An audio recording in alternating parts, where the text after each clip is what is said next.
शमशेर बहादुर सिंह का पहले परिचय पढ़ेंगे। जन्म 13 जनवरी 1911 देहरादून उत्तराखंड, मृत्यु 1993 अहमदाबाद गुजरात के। पहले उस समय उत्तर प्रदेश था, अब उत्तराखंड हो गया। ठीक है।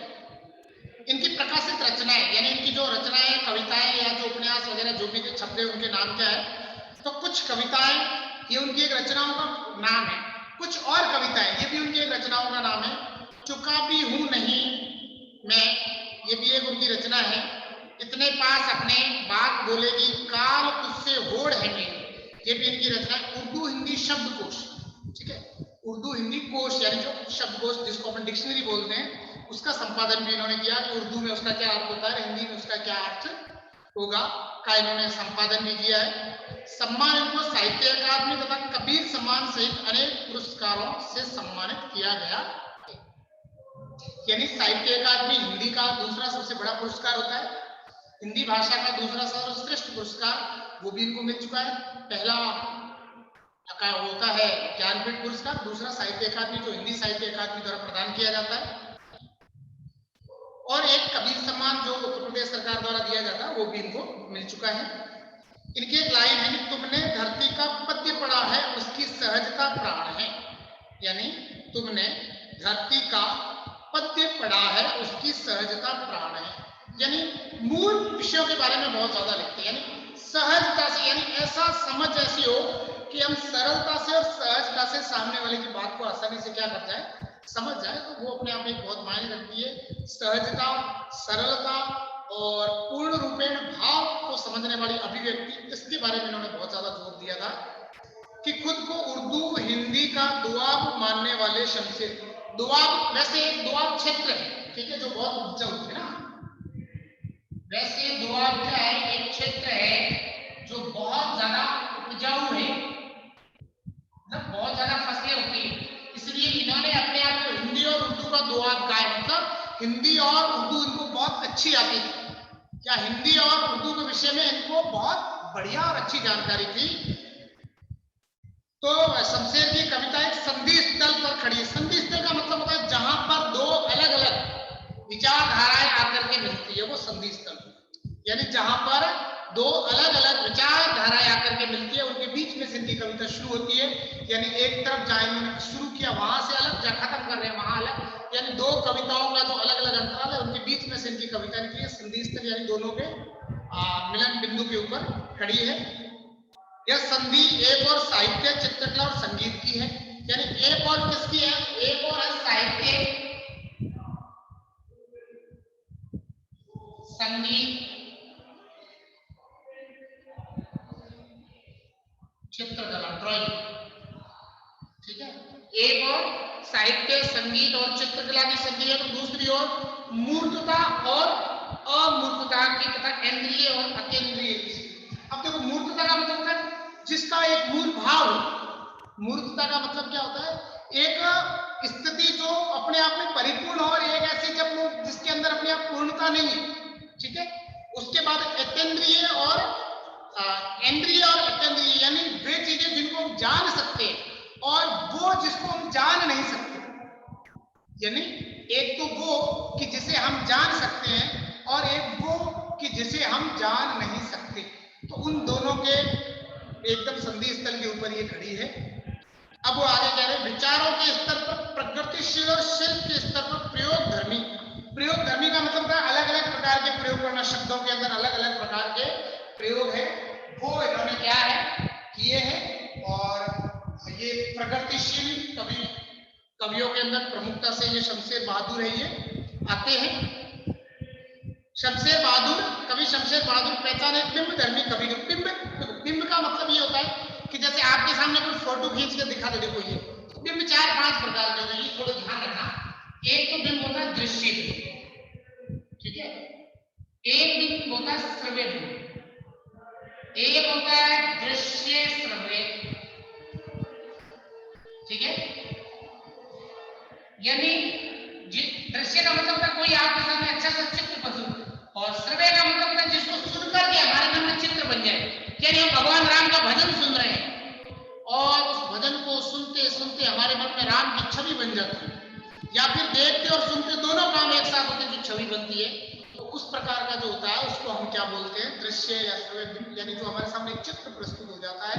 तो ये इनका बहुत अच्छा है और ये बिंब धर्मी कवि है, यानी चित्रों के माध्यम से बात को समझाते हैं कि किस प्रकार से ये चित्रों के माध्यम से बात को उतारते। अपन ने एक आलोक धनवा की पहले कविता पढ़ी थी पतंग वाली, पतंग वाली जो कविता पढ़ी थी उसके अंदर मैंने आपको बताया था कि जो बिंब वाले होते हैं वो क्या होते हैं, बिंब कैसा होता है, कहां पर होता है, दृश्य बिंब क्या होता है, श्रव्य बिंब क्या होता है, तो वो मैंने आपको समझाए थे।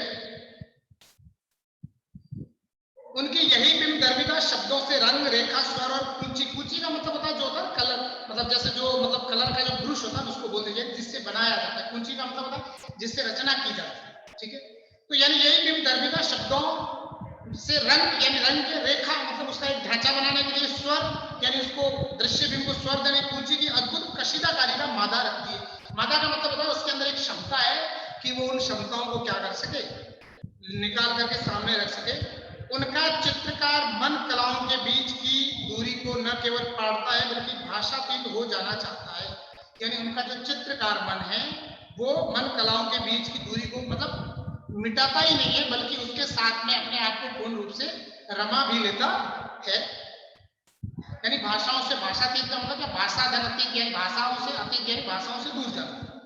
उनकी मूल चिंता माध्यम का उपयोग करते हुए बंधन से परे जाने की, यानी वो सिर्फ उस माध्यम के रूप में प्रयोग करना चाहते हैं, बंधन से मुक्त रहना चाहते हैं। यानी उनका मूल उद्देश्य क्या है कि अपने बिंब धर्मिता और अपने बिंबों के माध्यम से रचनाओं को एक विशिष्ट क्या देना, आवाज देना या फिर एक विशिष्ट शब्द देने का प्रयास है वो करना।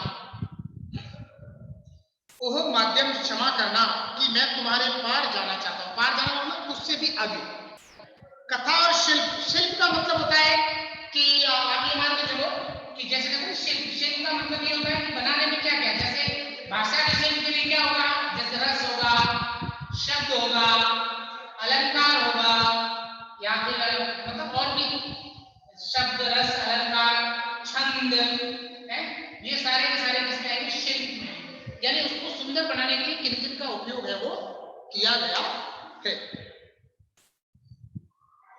दोनों ही स्तरों पर उनकी कविता का मिजाज, मिजाज का मतलब उनकी कविताओं का जो रूप है वो एकदम से क्या है, अलग है। उर्दू शायरी के प्रभाव से संज्ञा और विशेषण से अधिक बल, यानी उर्दू की शायरी के कारण से संज्ञा और विशेषण से अधिक बल सर्वनामों, क्रियाओं, अवयव, अवयव का मतलब होता है अविकल, जिनके अंदर किसी भी प्रकार का कोई परिवर्तन नहीं होता, और मुहावरों को दिया है। उन्होंने खुद भी कुछ अच्छे शेर कहे हैं। शेर का मतलब क्या होता है, छंद होता है, शायरी का शेरो शायरी है, शेरो शायरी, शायरी का मतलब शेर मतलब एक प्रकार का उर्दू का छंद, ठीक है। हिंदी में जैसे होता है दोहा, वैसे उर्दू का मुशायरा, शेर, शायरी ये उर्दू के वर्ड। सचेत इंद्रियों का यह कवि जब प्रेम, सचेत का मतलब होता है एकदम चेतन, मतलब सचेत एक्टिव रहने वाला, चौकन्ना जिसको बोल सकते हैं।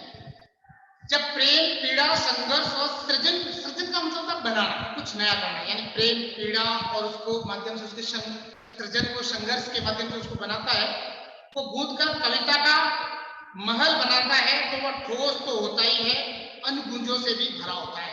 यानी वो ठोस तो होता ही है, साथ में अनगुंजों से भी भरा होता है। अनगुंजों का मतलब क्या होता है, जिसके अंदर एक विशेष प्रकार की गूंज सुनाई दे, जिसके अंदर एक विशेष प्रकार का क्या आवाज या ध्वनि परीक्षण हो, वो वह पाठक को न केवल पढ़े जाने के लिए आमंत्रित करती बल्कि सुनने और देखने के लिए, यानी उनकी कविताओं को देख करके ऐसा लगता है पढ़ने वाले को कि मैं इनकी कविताओं को पढ़ूं, मैं इनकी कविताओं को सुनूं, मैं इनकी कविताओं को देखूं, ऐसी पाठक या जो श्रोता होता है उसके मन में ऐसी इच्छा है वो उत्पन्न होती है।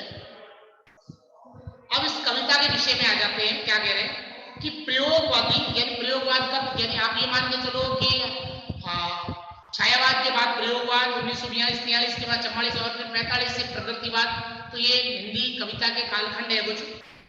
प्रयोगवादी 1943 से आरंभ कविता शिल्प संबंधी बहुत से प्रयोग लेकर आई, मतलब फिर कविता में नए नए प्रयोग होने लगे, क्योंकि उस समय देश आजादी की तरफ बढ़ रहा था, प्रेम भी आया उस समय, जैसे उसी समय आपने ये हरिवंश राय बच्चन हालाबाद लेकर के चले, प्रगतिवाद, प्रयोगवाद, अलग अलग विचारधाराएं, कविताओं की विचारधाराएं चली उस समय।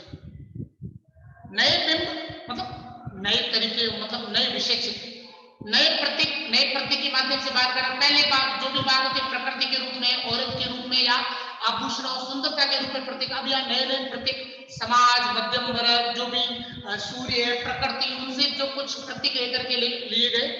नए उपमान कविता के उपकरण बने, यानी नए विषय में कविताएं लिखी गई, नए उपमान बने। उपमेय उपमान समझते हैं, उपमान यानी जिसको किसी से तुलना करने के लिए। यहां तक कि पुराने उपमानों में भी नए अर्थ की चमक भरने का प्रयास प्रयोक्ता कवियों ने किया। प्रयोक्ता का मतलब प्रयोगधारी कवि, यानी वे कवि जो प्रयोग करने वाले हैं, उन्होंने प्रयास किया कि नए तरीके से वो क्या करते हैं, इसके अंदर कुछ अलग से या अच्छा कुछ करने का है वो प्रयास है, वो करते। अपना आस पड़ोस कविता का हिस्सा बना, और उनका जो आस पड़ोस है वो कविता का हिस्सा बना। प्रकृति में होने वाला परिवर्तन मानवीय जीवन चित्र बनकर अभिव्यक्त, यानी प्रकृति के अंदर जो बदलाव होता है, जैसे वो अपने आप बदलाव का एक, जैसे अपन ऋतुओं के हिसाब से माने तो सर्दियों के ऋतु में परिवर्तन होता है, गर्मी की ऋतु में परिवर्तन होता है, वर्षा की ऋतु में परिवर्तन होता है, फिर दिन रात में परिवर्तन होता है, फिर सुबह का समय वो परिवर्तन का, शाम का समय वो परिवर्तन का होता है, फिर अंधेरी रात्रि और चांदनी रात्रि वो एक परिवर्तन का, मतलब इनके परिवर्तन के जो दृश्य है उनको इन्होंने अपनी कविता का दृश्य बनाया और सुंदरता से उसके ऊपर लेखन किया।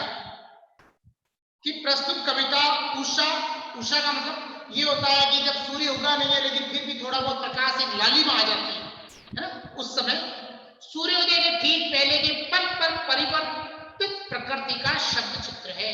यानी सूर्योदय नहीं हुआ, अपन देखते हैं सुबह जब पक्षी चहचहाना शुरू कर देते हैं, यानी क्या होता है कि जब पक्षियों ने चहचहाना शुरू कर दिया, इसका मतलब क्या है, सूर्य उगने के लिए क्या है, तैयार है। लेकिन सूर्य है वो उदय नहीं हुआ है, बस उसका जो प्रकाश है वो बाहर आया है। उस प्रकाश के समय आप ये मान के चलो कि सूरज की जब किरणें पृथ्वी के क्षितिज से बाहर निकलती हुई प्रतीत होती है, जब पृथ्वी के क्षितिज वाले भाग से बाहर निकलती हुई प्रतीत होती है, आप ये मान के चलो ये दूर तक ये क्या है, क्षितिज, ठीक है, ये क्षितिज है, ये ऊपर आकाश है, ठीक है, ये नीचे का भाग। अब सूर्य अगर यहाँ आया हुआ, नीचे यहाँ पर है, यहाँ पर है, अब उसकी जो किरणें हैं वो ऐसे निकलेगी ऊपर की, ठीक है, ये ऐसे इसकी किरणें निकलेगी। जब ये किरणें निकलेगी तो दूर से देखने के समय यहाँ पर एकदम लालिमा नजर आएगी, एकदम लालिमा, थोड़ी सी उसमें अंधेरा दिखेगा थोड़ा।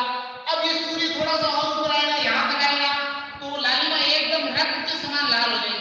लेकिन जैसे ये सूर्य यहाँ पार आधा पार आ गया तो ये लालिमा है क्या हो जाएगी, खत्म हो जाएगी। यानी सूर्य के यहाँ से यहाँ तक आने के अंदर जो एक परिवर्तन होता है, पल पल जो प्रकृति के अंदर, परिवेश के अंदर जो एक परिवर्तन हो रहा है, उसका कवि है वो यहाँ क्या कर रहा है, चित्रण है वो कर रहा है, ठीक है।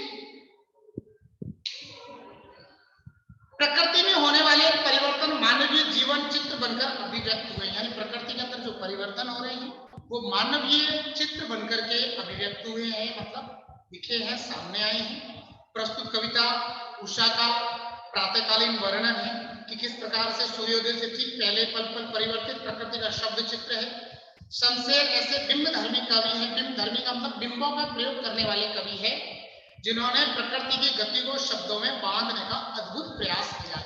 यानी प्रकृति को गति, यानी सूर्य ऊपर आ रहा है, उसकी जो स्पीड है उसको शब्दों में बांधा है कि अब देखो ये सुंदरता, अब ऐसी लालिमा, अब धीरे धीरे ये हो रहा है, अब धीरे धीरे वो हो रहा है, और उसके बाद अचानक से लालिमा का क्या गिर जाना, समाप्त हो जाना। यह कविता भी इसका उदाहरण प्रस्तुत करती है। कवि भोर के आसमान का मूक दृष्टा, मूक दृष्टा का मतलब होता है, मूक का मतलब होता है चुप, दृष्टा का मतलब देखने वाला, यानी चुपचाप उस दृश्य को देखने वाला है नहीं है, यानी सिर्फ चुपचाप उस दृश्य को देखने वाला भी नहीं है, साथ में उसको क्या करता है, लिखता भी है। वह भोर की आसमानी गति को धरती के जीवन भरे हलचल से जोड़ने वाला सृष्टा भी है। सृष्टा का मतलब होता है कुछ नया करने वाला, यानी इसने लिखी कविता उस सुंदरता को धरती की सुंदरता से जोड़ा कि किस प्रकार से इधर भोर होती है तो इधर की जो हरियाली है, हरितिमा है, वो किस प्रकार से चमक उठ रही है, उसकी चमक है वो किस प्रकार से है, हरियाली कितनी महक रही है, उस समय के पक्षी किस प्रकार से चहचहा रहे हैं, उस समय के जानवर है उनकी क्या स्थिति है, मानव की क्या स्थिति है, तो ये सारा का सारा जो है वो उसके अंदर दृष्टिगोचर हो रहा होता है। ठीक है। इसलिए वह सूर्योदय के साथ एक जीवंत परिवेश की कल्पना करता है, मतलब कल्पना करता है जीवंत परिवेश है जिसको अपन जीवित जी रहे हैं, जो गांव की सुबह से जुड़ता है। तो गांव के अंदर, शहर में तो किसी को लालिमा दिखती नहीं, जो बड़ी बड़ी बिल्डिंग है दिखना कुछ, गांव के अंदर ये दृश्य बड़े सुंदरता से दिखते हैं। वहां सिल है, सिल का मतलब समझते हो क्या होता है? पत्थर, एक बड़ी चट्टान, ठीक है।